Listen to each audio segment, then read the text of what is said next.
Son profil en ligne a été diffusé au journal télévisé du soir, disant qu'il avait été arrêté pour avoir eu l'intention de prostituer une mineure. Ma photo était apparue comme l'un des profils de ses 8 meilleurs amis sur MySpace. C'est ainsi que j'ai appris qu'il avait été arrêté. Cet homme n'était pas un étranger pour Eder. Pendant des mois, ils avaient développé une étroite amitié en ligne. Eder était une cible facile. À 12 ans, elle avait juste besoin de quelqu'un pour écouter les choses qu'elle ne pouvait pas dire à ses parents. Je trouvais très excitant de lui parler parce que c'était un secret. J'ai vu les signaux de danger à plusieurs reprises, mais je les ai ignorés parce que ce n'est pas ce que je voulais croire. Je pouvais lui parler de l'école, je pouvais lui parler de la famille, et il était comme une personne impartiale que je pouvais consulter. Il était gentil, c'était quelqu'un à qui je pouvais me confier. J'aimais parler avec lui. Mais la nouvelle de son arrestation effraya Eder et lui fit perdre les pédales. Je ne savais pas s'il était en prison, je ne savais pas s'il était en liberté sous caution, je ne savais pas quand son procès aurait lieu. Mais je savais qu'il vivait dans ma ville et qu'il m'aimait bien. J'avais très peur d'être violée. Elle trouva ensuite un autre moyen de gérer ses émotions. J'étais tellement anxieuse et effrayée que je n'avais pas d'appétit. Et je me souviens m'être dit que je pouvais y trouver une distraction. Alors j'ai commencé à calculer combien de temps je pouvais rester sans manger et combien de temps je pouvais tenir jusqu'à ce que je me permette de manger à nouveau. Mais cela n'allait pas s'arrêter là. Je me sentais puissante d'une certaine manière, j'avais le contrôle sur mon corps, puis il y avait le sentiment de soulagement quand je me coupais. Ça libérait la tension. Eder était en 2e année de lycée lorsque 11 amis et membres de sa famille moururent en l'espace de 8 mois, dont 3 par suicide. Je perdais encore plus les pédales d'avoir tous ces gens arrachés à moi, ces gens qui mouraient trop jeunes. J'ai commencé à me couper beaucoup plus et beaucoup plus profondément. Eder commença à avoir un conseiller, mais elle continua de se reprocher sans cesse tout ce qui n'allait pas autour d'elle. J'étais toujours en train de me couper, de me goinfrer, de me purger, de jeûner, de faire trop d'exercices. Je me punissais pour les erreurs que j'avais commises. Ça détournait mon attention de la tristesse que je ressentais. Mais surtout, cela me soulageait de mon anxiété. Espérant que le changement de décor l'aiderait, Eder allait étudier dans une université à quelques heures de chez elle. Mais là encore, je ne me sentais pas en sécurité. C'est alors que j'ai réalisé que peu importe où j'irais, je ne me sentirais nulle part en sécurité. Si les choses devaient vraiment mal tourner, ça se passerait à l'université.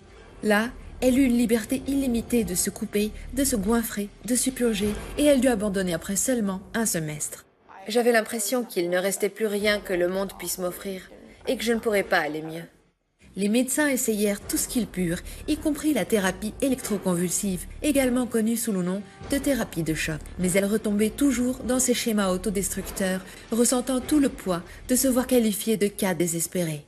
Je ressentais encore beaucoup de culpabilité et de honte. J'avais toujours l'impression d'avoir ma part de responsabilité. J'ai été hospitalisée 6 fois, j'ai suivi 2 fois un traitement intensif en ambulatoire, j'ai consulté plusieurs conseillers, des nutritionnistes, des psychiatres. Je prenais 12 prescriptions psychiatriques différentes par jour. Je n'avais plus l'impression d'être une personne. Je ne pouvais pas aller à l'école, je ne pouvais pas travailler, je ne pouvais pas quitter la maison. Ça me donnait des crises de panique.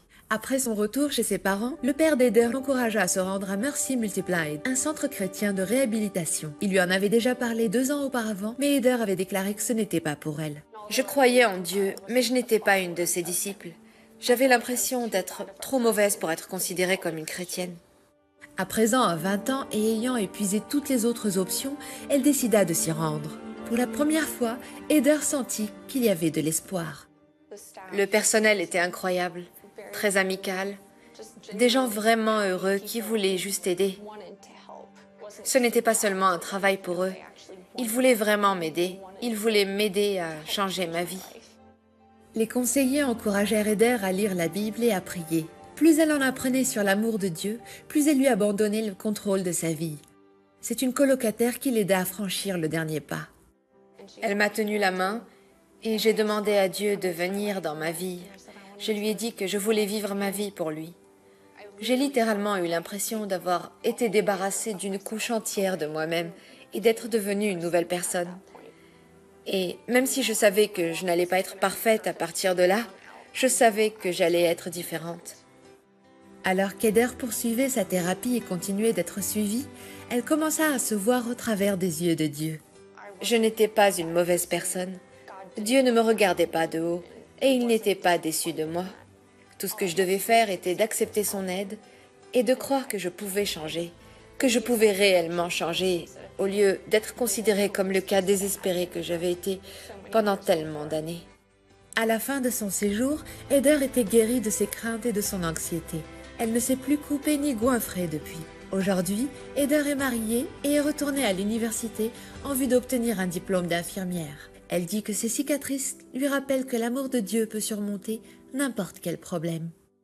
Même si on vous considère comme un cas désespéré, il y a de l'espoir, et cet espoir repose sur Dieu. Si vous laissez Dieu entrer dans votre cœur, vous pouvez surmonter n'importe quel combat.